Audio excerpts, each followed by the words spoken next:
시편 119편의 말씀을 나누겠습니다. 1절에서 8절까지를 오늘 다시 한 번 더 읽도록 하겠습니다. 행위가 온전하여 여호와의 율법을 따라 행하는 자들은 복이 있으며 여호와의 증거들을 지키고 전심으로 여호와를 구하는 자는 복이 있도다. 참으로 그들은 불의를 행하지 아니하고 주의 도를 행하는도다. 주께서 명령하사 주의 법도를 잘 지키게 하셨나이다. 내 길을 굳게 정하사 주의 율례를 지키게 하소서. 내가 주의 모든 계명에 주의할 때에는 부끄럽지 아니하리이다. 내가 주의 의로운 판단을 배울 때에는 정직한 마음으로 주께 감사하리이다. 내가 주의 율례들을 지켜오리니 나를 아주 버리지 마옵소서. 아멘. 감사합니다.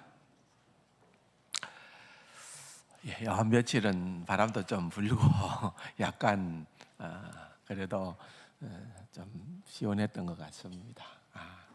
계속 더웠으면 좀 그렇기는 한데 그래도 조금 날씨가 좀 시원한 바람이 불어서 또 그나마 나았다 그런 생각도 들고 감사한 마음입니다. 지난 2주간에 걸쳐서 이제 시편 119편을 서론 또 전체적인 이야기를 좀 나누고 특별히 그 가운데에서 첫 번째 22개의 연으로 되어 있는 시편 119편의 첫 번째 연의 8절 가운데에서 3절을 지난 주일날 말씀을 드렸습니다. 1절과 2절 제일 뒤에 보면은 복이 있으며 복이 있도다. 이 말은 시편 1편에 나오는 복 있는 사람과 똑같은 말이라고 그렇게 말씀을 드렸습니다. 이런 사람이 복이 있다 그 말이죠. 이런 사람.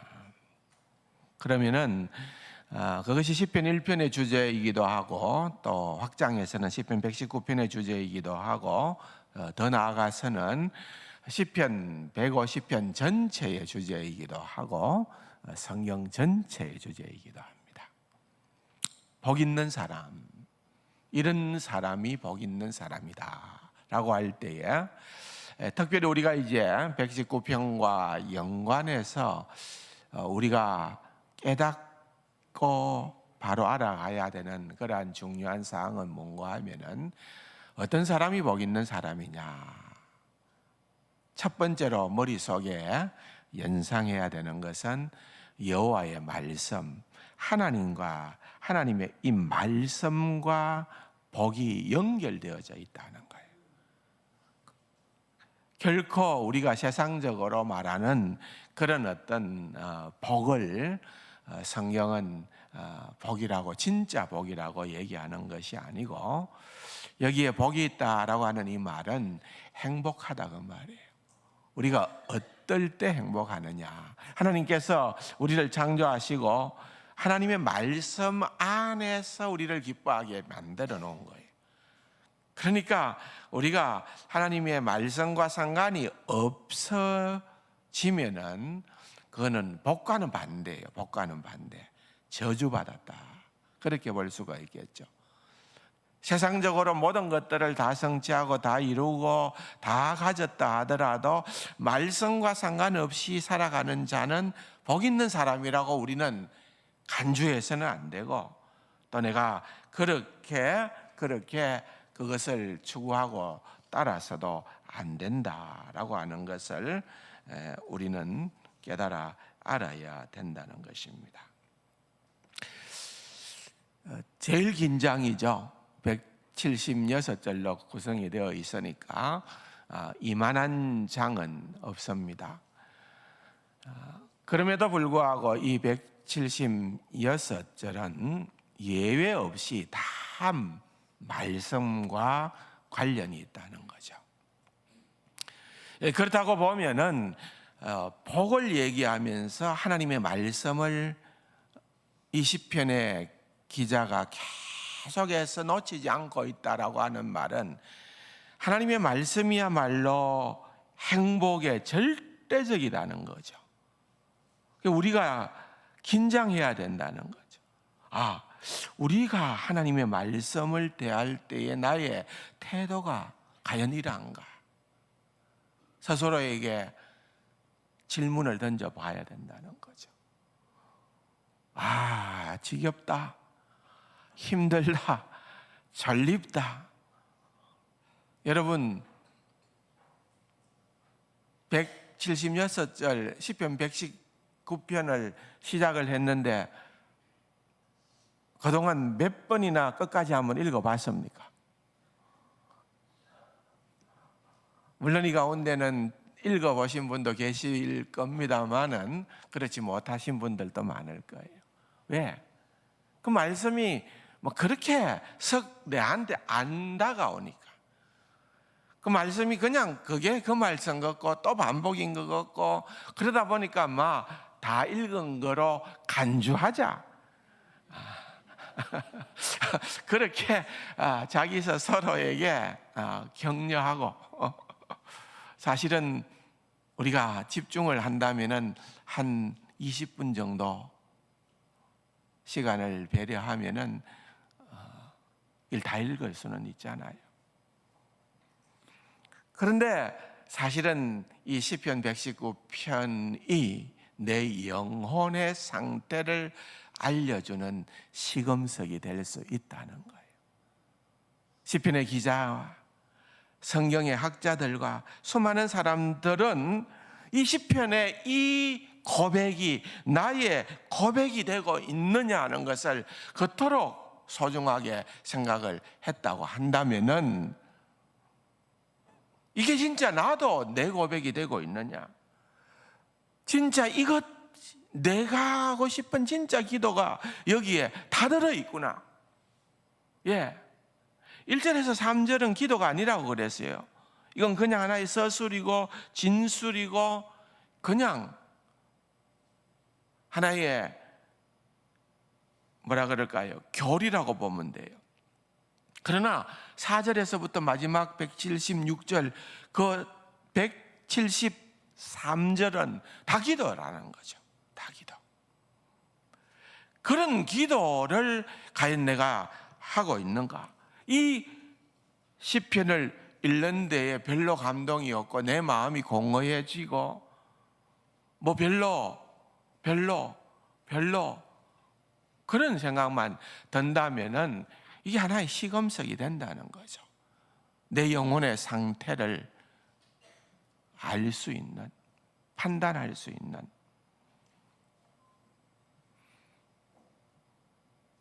1절에 나타나는 행위와 3절에 나타나는 도라고 하는 것을 길이라고 제가 지난 주일날 말씀을 드렸죠. 그 길을 따르는 사람, 데렉이라는 히브리 단어는 기억할 만한 단어 중에 하나라고 말씀도 드렸어요. 그 길을 따르는 사람, 내가 지금 진짜 생명의 길, 행복의 길, 그 길을 따라가고 있느냐 하는 것입니다. 결국은 이것은 말씀의 길이라는 것입니다. 그 말씀의 길은 결코 녹록지가 않습니다. 주님께서도 그 길은 좁은 길이고 협착하고 많은 사람들이 찾지 않는 그러한 길이라고 얘기를 하고 있는 것입니다. 그럼에도 불구하고 이 길은 절대적으로 말씀과 관련이 있다는 것입니다. 그러기에 2절에서 전심으로라는 단어를 굉장히 주목하여 보라고도 말씀을 드렸습니다. 전심으로 여호와를 구하는 자는 복이 있다. 내가 찔끔찔끔이 아니라는 거예요. 내가 여기도 기웃 저기도 기웃 그렇게 하면서 신앙생활을 하는 것이 아니라는 겁니다. 전심으로 나는 6대4, 7대3, 적어도 8대2는 내가 주님께 드려진 마음인데 그건 전심이 아니라는 거죠. 전심이 어떤 마음인지는 우리는 누구나 다 안다는 것입니다. 전심이라는 것입니다. 복 있는 사람은 주의 길을 가는 사람, 주의 말씀의 길을 가는 사람, 그 방향성이 선명한 사람, 그러나 전심으로 가는 사람, 그 사람이 복이 있다라고 그렇게 말을 하는 것입니다. 그래서 1절에서 3절까지의 짧은 교리에 대한 진술과 4절로부터 176절까지의 긴 기도가 등장하는 겁니다. 여기에서 우리가 하나 깨달아야 되는 전제가 무엇인가 하면은 교리라는 거죠. 교리. 우리가 말씀을 지금 이 시간에도 듣고 배우는 거고, 성경 공부를 통하여 말씀을 배우는 거고, 교리 시간을 통하여 하나님의 말씀을 배우는 겁니다. 그렇다고 한다면은 여러분, 교리는 결국 어떤 역할을 해야 되느냐? 교리에 우리가 들어가면 들어갈수록 교리는 우리의 마음을 움직여서 결국은 기도하게끔, 결국은 찬양하게끔 그렇게 만드는 것이 교리의 가장 중요한 일이라는 것입니다. 단순히 머리만 크게 하는 것, 그게 교리의 역할이 아니라는 거예요. 많이 배우니까 내가 지성적으로, 내가 지식적으로 많은 것을 알고 있다, 머리만 커진다는 거예요. 사실은 한편 생각해 보면은 저는 머리만 커지는 것도 필요하기는 필요해요. 워낙 안 커지니까. 30년, 40년 평생을 예수를 믿었다 하는데, 정말 믿습니다 하는데, 열심도 누구보다도 특심인데, 그런데 뭘 믿는지 내용이 없다, 모른다, 아니라는 거죠. 알아야 된다는 거죠. 바로 아는 것은 너무 중요합니다. 그런데 언제나 우리는 그 아는 것에만 머물러서는 안 됩니다. 자라가야 되는 거예요. 그리스도의 장성한 분량에 이르기까지 우리는 자라게끔 하나님께서 우리를 기대하고 원하고 계신다는 것입니다. 그래서 4절부터 다음 마지막 절까지가 너무 중요합니다. 이걸 알아야 우리가 더 깊은, 더 풍성한 기도의 세계 안으로 들어갈 수가 있게 되는 겁니다. 이건 약간의 우리의 의도함이 필요합니다. 의지가 필요합니다. 주님 앞에서 들은 게 있으면은 그 다음 우리는 뭔가를 쏟아야만 되는 겁니다. 하나님의 말씀을 듣고 잊어버리는 것이 아니라 하나님의 말씀을 묵상하고 또 반복하고 새기면서, 바라옵기는 여러분들이 예배 시간 마치고 나서도 이 말씀을 계속해서 들여다보고 또 한 주간 내내 이 말씀을 여러분들의 가슴에 새겨가면서 기도의 자리로 나아가기를 소망합니다. 말씀을 붙들고 기도의 자리로 나아간다는 것입니다. 그래서 4절부터 이제 본격적인 긴 기도가 시작되어지는 겁니다. 여러분, 이 시는 누가 썼는지 정확하게는 모르지만은 저도 다윗이 썼을 거다 그렇게 동의합니다. 그럼 다윗이 언제 썼을까? 이 시를 뭐 또 다윗이 아내다 하더라도 이 시를 누군가 썼다면 언제 썼을까? 젊었을 때 썼을까? 늙었을 때 썼을까? 고난당했을 때 썼을까? 어떠한 형편 가운데에서 이 시를 썼을까? 우리는 한번 생각해 볼 필요가 있겠죠. 그런데 아마도 이 시는 적어도 내가 이 시를 써야 되겠다 하고 시인이 자리에 앉았을 때에 단번에 1절에서부터 176절이 저절로 마무리가 되지는 않았을 것 같아요. 아마도 이 시인은 그가 평생을 두고 서왔던 기도가 있었을 것 같아요. 고난당했을 때에는 고난당했을 때에 섰고, 젊었을 때에는 또 젊었을 때에 섰고, 그런 것들을 다 모아두었다가 어느 순간에 좀 나이가 들고 어느 순간에 이 시를 총체적으로 완성을 하지 않았을까, 그렇게 생각을 하는 것이 맞을 것 같습니다. 그의 모든 생애가 담겨져 있다는 것이지요. 4절부터 이제 본격적으로 한번 보기를 원합니다. 주께서 명령하사 주의 법도를 어떻게 해요?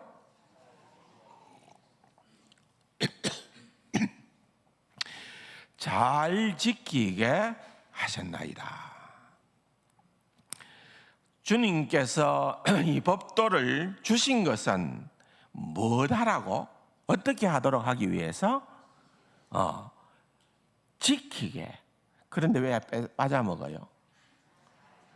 예? 어떻게 지키라고? 그렇죠. 잘이 무슨 말인지 알아요, 몰라요? 알죠? 잘 지키게 하라고 하나님이 우리에게 주신 명령이다. 시는 지금 그렇게 얘기를 하는 거예요. 그렇게 하나님 앞에 고백하는 거예요. 이런 태도입니다. 시는 하나님이 왜 말씀을 주셨지? 잘 지키라고 말씀을 주셨지, 내게. 잘 지키라고 말씀을 주셨다. 이런 태도는 우리도 놓쳐서는 안 되는 태도라는 것입니다. 왜 잘 지키라고 했을까요? 이 말씀보다도 더 절대적인 권위는 이 땅 위에는 존재하지 않기 때문에 그런 거예요. 하나님과 하나님의 말씀의 권위는 우리에게 있어서 비교 불가입니다. 무엇하고도 바꿀 수가 없습니다. 적당히 타협할 수 있는 것이 아니라 그 말입니다. 내가 마음에 들고 들지 않든지 간에, 또 내가 존경하고 따르는 어떠한 스승이나 어떠한 학자가 있는데 그분은 이런 해석을 하기 때문에 나도 거기에 동조한다, 그런 것이 아니고, 하나님의 말씀은 이것은 절대 유일무이한 권위의 중심에 있는 것이다. 여러분, 기독교 역사를 보면은 그랬기 때문에 로마의 황제의 그런 엄청난 박해 가운데에서도 하나님의 말씀의 권위와 바꾸지 않은 거예요.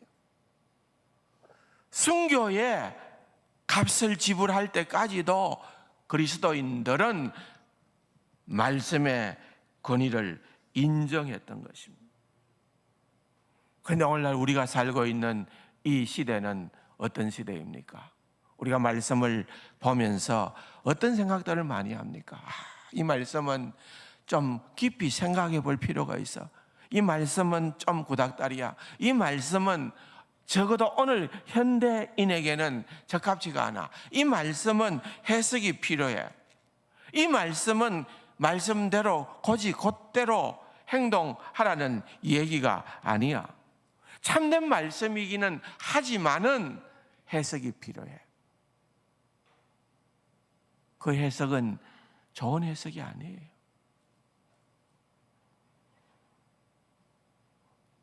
이러한 생각들이, 사상들이 만연한 그러한 시대가 오늘의 시대라는 것. 바라옵기는 우리가 이 시편 119편을 이제 나누면서 우리가 먼저 잡아야 하는 것은 뭔가 하면은 단순히 복종하겠습니다. 아멘 해야 되죠.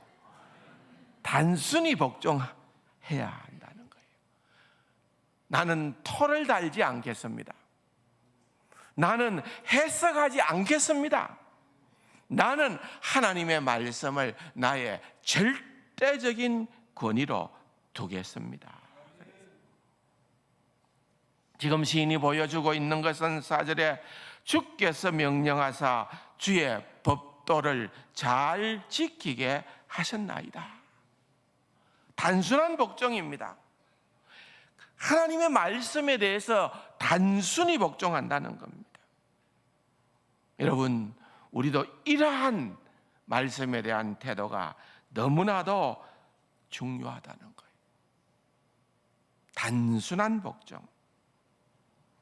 여러분, 제가 여러 차례 말씀을 드렸는데 어거스틴이 한 아주 명문 기도, 최고의 기도가 고백록에 등장을 하는데 그게 어떤 기도인지 이 정도는 여러분들이 기억하고 알아두면 좋습니다.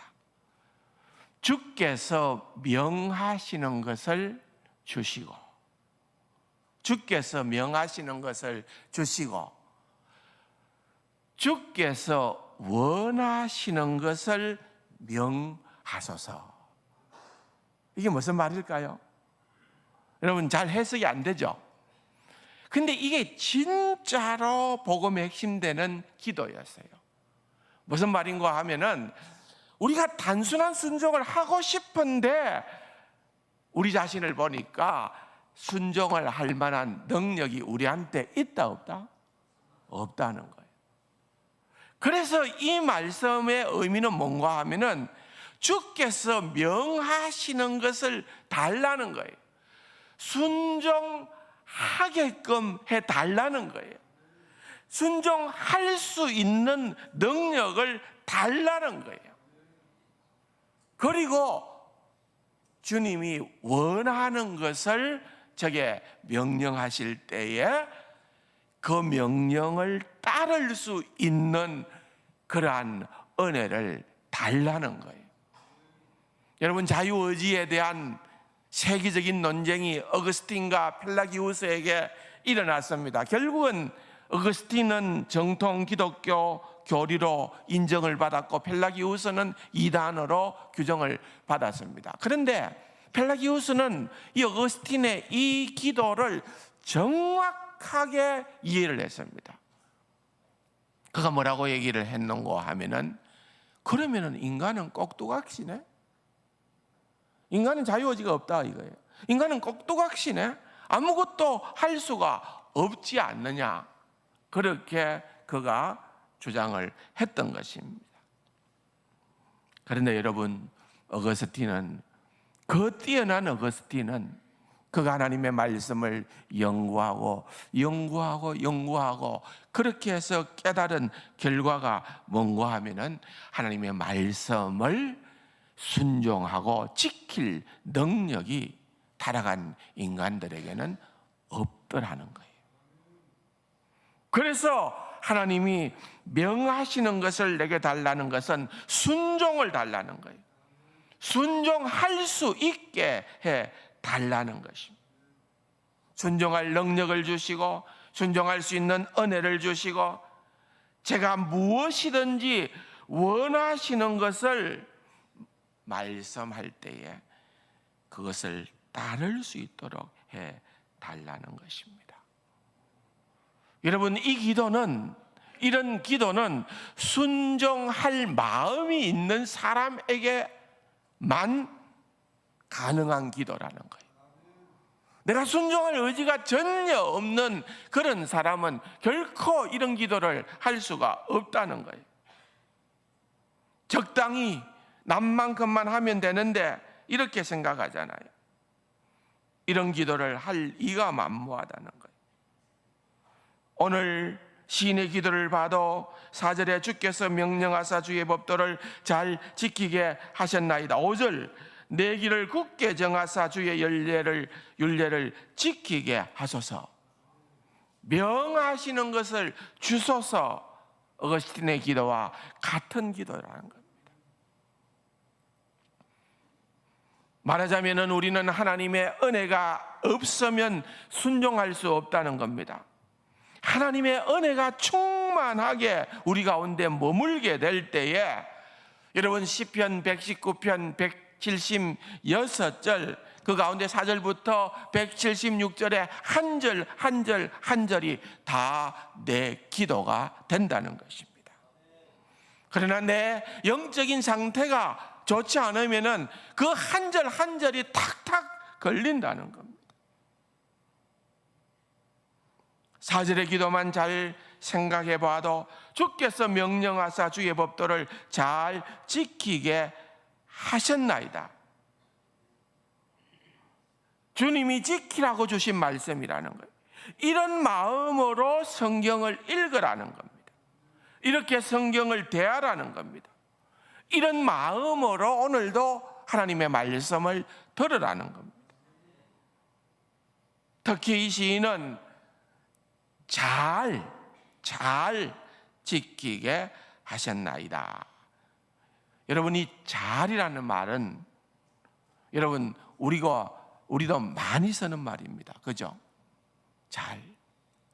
8절에 보면은 아주라는 단어가 나오는데 같은 단어예요. 아주 버리지 마옵소서. 아주라는 말과 같은 말인데 이것은 아주 굉장히 강조하는 표현입니다. 일반적인 관용적인 표현이라기보다는 아주 심히 아주 대단하게라는 표현입니다. 그러니까 이것은 주의 말씀을 정말 잘 지키게 해달라는 마음, 시인의 마음이 들어있는 표현이라는 것입니다. 오늘도 그럭저럭 하나님의 말씀 붙들고 잘 산 것 같습니다. 6대4. 이거 아니라는 거예요. 잘의 의미가 결코 그것이 될 수가 없다는 겁니다. 정말 잘 지키고 싶은 그 마음으로 기도를 하는 겁니다. 그렇게 기도가 4절로부터 시작되어진다는 겁니다. 찰스 브리지스라고 하는 신학자는 자기의 기도를 이 4절에다가 이렇게 덧붙입니다. 하나님의 법도를 지키려면 오직 하나님만 생각하는 경건한 진지함이 있어야 합니다. 하나님을 섬기는 일에 근신하며 헌신하는 마음의 샘 근원은 바로 하나님을 향한 뜨겁고 줄기찬 사랑이오니 그것을 제게 주옵소서.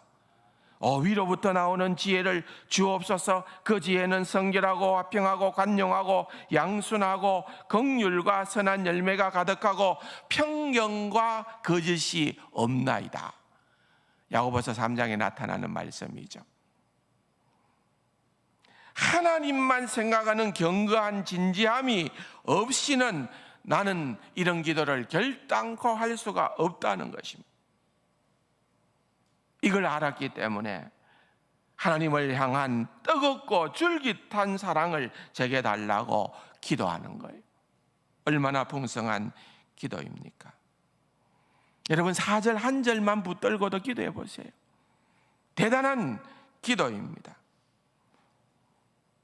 5절부터 8절까지는 한 단위로 생각을 해야 되는데 5절은 시인이 지금 자기가 그 하나님의 말씀을 지킬 수 있는 능력이 없다는 것을 재차 확인하는 거죠.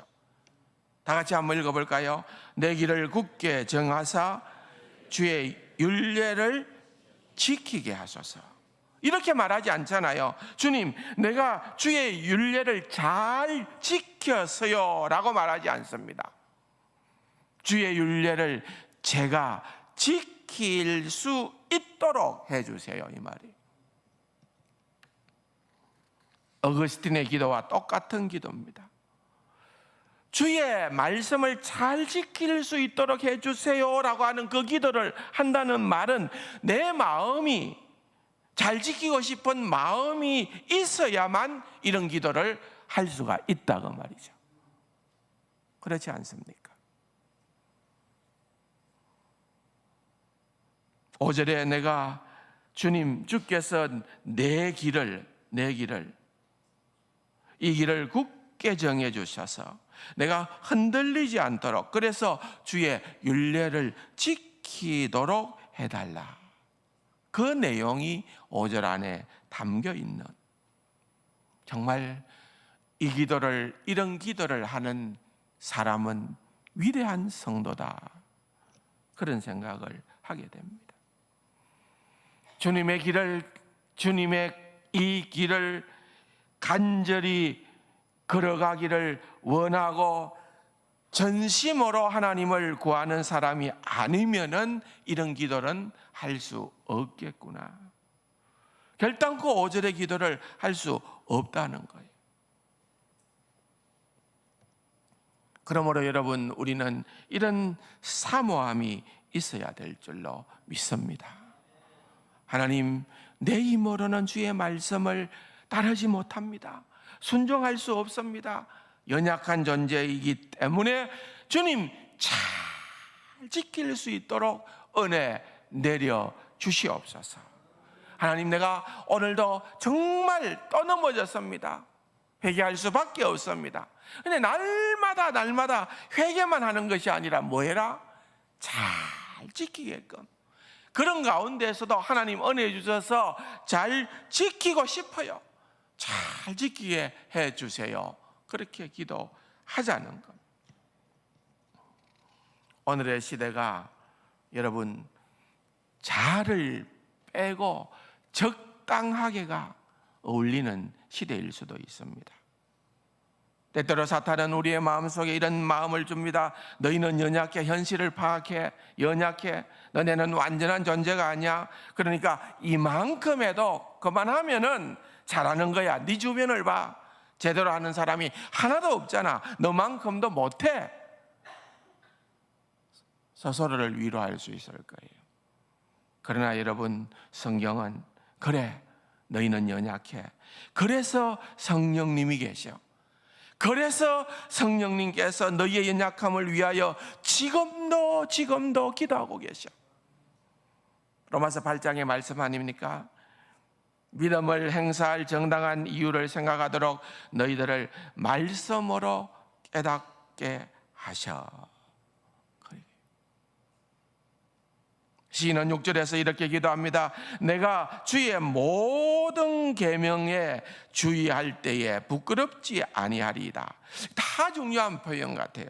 보세요. 첫 번째, 주의 뭐에? 모든 계명에 주의하겠다는 말은 집중하겠다는 거예요.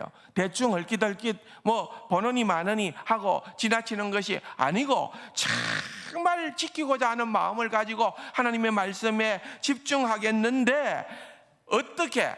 모든 계명에. 아멘이십니까? 내 마음에 드는 말씀에만 집중하겠다, 그게 아니라는 거예요. 내 마음에 맞든지 그렇지 않든지 간에 상관없이 하나님의 모든 말씀에 집중하도록 주의하겠습니다. 그 기도를 해라는 것입니다. 그럴 때에 부끄럽지 아니하리이다.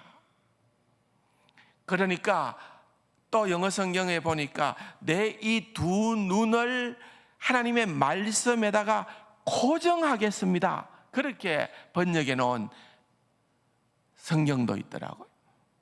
내 두 눈을 하나님의 말씀에다가 고정하겠습니다. 그런 중심으로 해야만 부끄럽지 아니하리이다.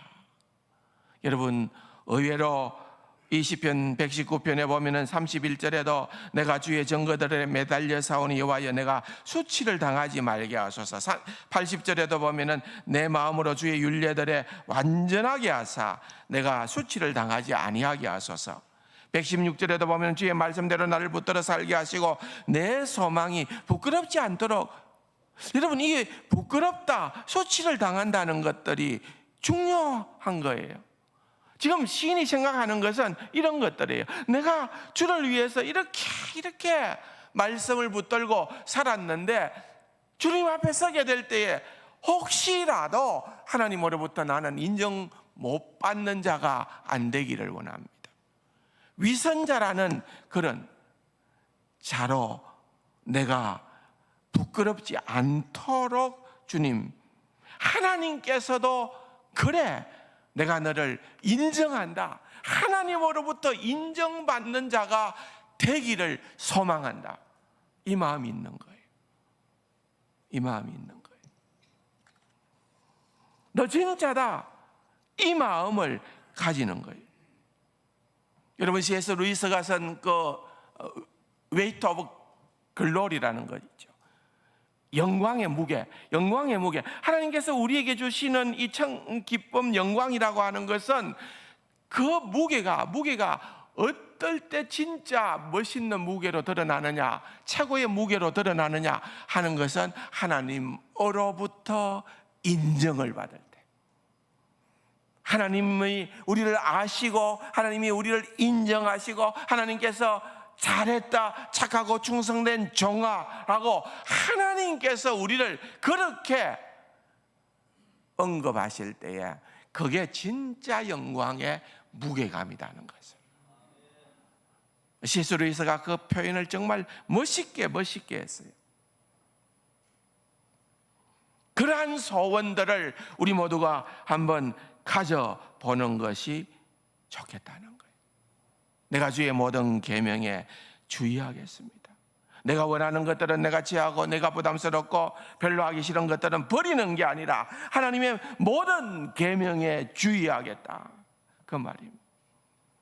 7절 다 같이요. 내가 주의 의로운 판단을 배울 때에는 정직한 마음으로. 여러분, 하나님의 말씀이 의로운 판단을 가르친다고 하는데, 의로운 판단이라고 하는 것은 삶을 살아가는 가치죠. 삶을 살아가면서 우리가 판단해야 하고 결정해야 되는 중요한 가치와 척도입니다. 다시 말하자면 지혜를 의미하는 거예요. 하나님의 말씀이 의로운 판단을 가르치는데, 여러분 시편 119편을 쭉 읽어가다 보면은 이 말씀이 우리를 노인보다 더 지혜롭게 하고 현자보다 더 낫게 하고 그런 어머니 아버지가 되게 하고 할아버지 할머니가 되게 해 준다는 겁니다. 여러분들이 하나님의 말씀을 가까이 하고 하나님의 말씀에 붙들리게 되어지면은 여러분, 세상에 석박사학위 수십 개를 가진 사람들보다 여러분들이 더 지혜로운 자리에 놓이게 된다, 이 말입니다. 얼마나 하나님의 말씀이 귀하고 좋은지를 알아야 된다는 것입니다. 하나님의 말씀을 가지고 그 길로 걸어가며 기도하는 자는 진정 지혜로운 자다. 여기 정직한 마음으로라고 하는 그 마음은 여러분, 다시 말하면은 전심으로라는 말씀과도 동일한 말씀이고, 위선적이거나 이중적인 마음으로 하나님의 말씀을 배우는 것이 아니라는 것. 정직하게.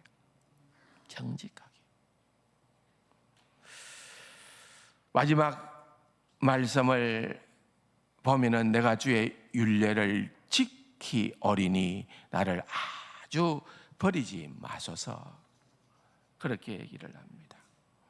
7절에서 의로운 판단을 배운 것에 대한 결과이고 열매입니다. 그런데 여기 좀 어한 표현은 나옵니다. 아주 나를 버리지 말라. 이건 잘이라는 말하고 같다 했잖아요. 그냥 확 버리는 걸 의미하는 거예요. 근데 하나님의 말씀의 길을 행하는 자는 확 버리지 않는다는 그런 말에 뒤집어서 표현한 그러한 표현일 수도 있겠지요. 그러나 이 표현은요, 사실은 좀 의미 있는 표현입니다.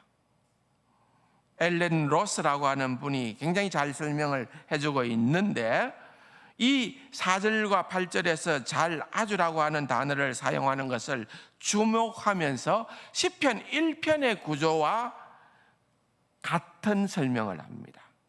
두 길, 복 있는 사람의 길과 악인의 길입니다. 하나님의 말씀, 하나님의 모든 계명에 주목하는 그런 주의 백성의 길과 하나님의 말씀을 적당히 넘기는 자의 길과 구분을 하는 겁니다.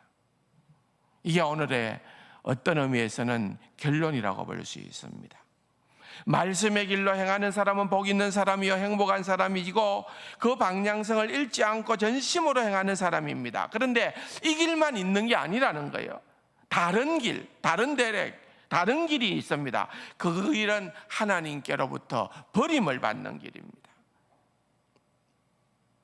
그래서 하반부에 나오는 이 말씀입니다. 이 다른 길은요, 하나님을 욕하고 하나님을 배반하고 그렇게 상관없는 길이 아니라, 이것은 기독교인 가운데에서 걸어가는 다른 길을 얘기하는 거예요. 이건 어떤 의미에서 그 보네퍼가 얘기한 값싼 은혜. 주님께서 우리를 위하여 지불한 그 대가는 너무 엄청났는데 우리가 그것을 너무나도 가볍게 여기는 것. 그 값싼 은혜가 독일 교회를 망치고 히틀러를 그렇게 2차 세계대전에 원흉으로 만드는데 동의했던 그런 독일 교회의 그 당시의 모습은 바로 결국은 다른 길 때문이었다. 그것은 값싼 은혜를 따랐던 그 결과물이었다고 그렇게 얘기를 하는 거예요. 보네퍼는. 사랑하는 성도 여러분, 오늘 이 말씀은 너무너무 깊이가 있는 말씀들을 우리는 보게 되어지는 거예요. 알렙으로, 히브리 알파벳 첫 번째 글자인 알렙으로 시작하는 첫 번째 연 8절만 하더라도 우리에게는 무한한 감동과 은혜가 주어지는 하나님의 말씀입니다.